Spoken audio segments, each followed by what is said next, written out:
പയ്യന്നൂരിലെ area നേതാക്കൾക്കെതിരായ cyber പ്രചാരണത്തിൽ CPIM നിയമ നടപടിക്ക് നേതാക്കളുടെ ചിത്രം ഉപയോഗിച്ച് കള്ളപ്രചരണം നടക്കുന്നുവെന്നാണ് ആരോപണം. ബീഹാറിലടക്കം രജിസ്റ്റർ ചെയ്ത ഫോൺ നമ്പറുകളാണ് ഇതിനായി ഉപയോഗിക്കുന്നത്. വ്യക്തിഹത്യക്കെതിരെ നടപടി സ്വീകരിക്കുമെന്നും പാർട്ടി വ്യക്തമാക്കിയിട്ടുണ്ട്. അർജുൻ കല്യാട് വിവരങ്ങളുമായി ചേരുകയാണ്. അർജുൻ, തെരഞ്ഞെടുപ്പിലേറ്റ തിരിച്ചടി, അതിന് പിന്നാലെ സൈബർ ഇടങ്ങളിൽ നേതാക്കളെ കുറ്റപ്പെടുത്തിക്കൊണ്ട് വിമർശിച്ചുകൊണ്ടൊക്കെ വലിയ രീതിയിൽ സൈബർ ആക്രമണം നടക്കുന്നുണ്ടായിരുന്നു. എന്താണ് പാർട്ടിയുടെ അടുത്ത നടപടി? അർജുൻ കല്യാട്.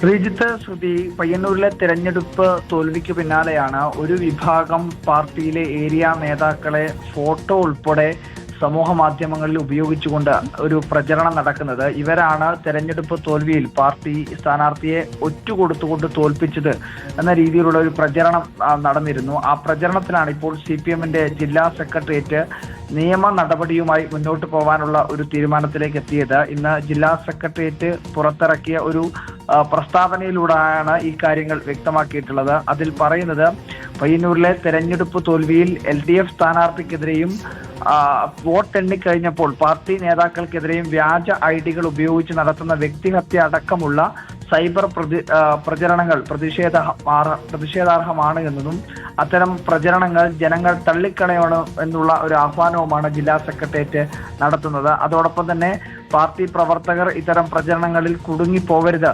ബീഹാറിലും മറ്റും രജിസ്റ്റർ ചെയ്തിട്ടുള്ള ഫോൺ നമ്പറുകൾ ഉപയോഗിച്ചാണ് പരാജയത്തിന് ഉത്തരവാദികൾ ചില പാർട്ടി നേതാക്കളാണ് എന്ന മട്ടിൽ ഫോട്ടോ സഹിതം ഉപയോഗിച്ച് കള്ളപ്രചരണം നടക്കുന്നത്. ഇത് അത്യന്തം അപലപനീയമാണെന്നും CPM-ന്റെ ജില്ലാ സെക്രട്ടേറിയറ്റിന്റെ ഈ പ്രസ്താവനയിൽ പറയുന്നുണ്ട്. അതോടൊപ്പം തന്നെ LDF സ്ഥാനാർത്ഥിക്കെതിരെ ഹീനമായ വ്യക്തിഹത്യ നടത്തിയത് UDF സ്ഥാനാർത്ഥിയുടെ സോഷ്യൽ മീഡിയ സംഘമാണ് എന്നുള്ള കാര്യം കൂടി സൂചിപ്പിക്കുന്നുണ്ട്. പാർട്ടിയിൽ ഐക്യമില്ല എന്നും പാർട്ടിയിൽ രണ്ട് വിഭാഗങ്ങൾ തിരിഞ്ഞുള്ള തമ്മിൽ തല്ലാണ് നടക്കുന്നത് എന്നുള്ള പ്രചരണമൊക്കെ ഒരു വിഭാഗത്തിന്റെ ഭാഗത്ത് നടക്കുന്നുണ്ട്. അതുകൊണ്ട് തന്നെയാണ് ജില്ലാ സെക്രട്ടേറിയറ്റ് ഇപ്പോൾ ഇത്തരം ഒരു വിശദീകരണ കുറിപ്പ്, അല്ലെങ്കിൽ ഇതുമായി ബന്ധപ്പെട്ടുകൊണ്ടുള്ള പാർട്ടി സ്വീകരിക്കുന്ന നടപടികൾ വിശദമാക്കിക്കൊണ്ടുള്ള ഒരു കുറിപ്പ്, ഒരു പ്രസ്താവന ജില്ലാ സെക്രട്ടേറിയറ്റ് നൽകിയിരിക്കുന്നത്. ശരി, അർജുൻ കല്യാട് കണ്ണൂരിൽ നിന്ന് വിശദാംശങ്ങൾ പങ്കുവയ്ക്കുകയായിരുന്നു. ഇത്തരം പ്രചാരണങ്ങൾക്കെതിരെ നിയമ നടപടി സ്വീകരിക്കാനാണ് CPIM തീരുമാനിച്ചിരിക്കുന്നത്.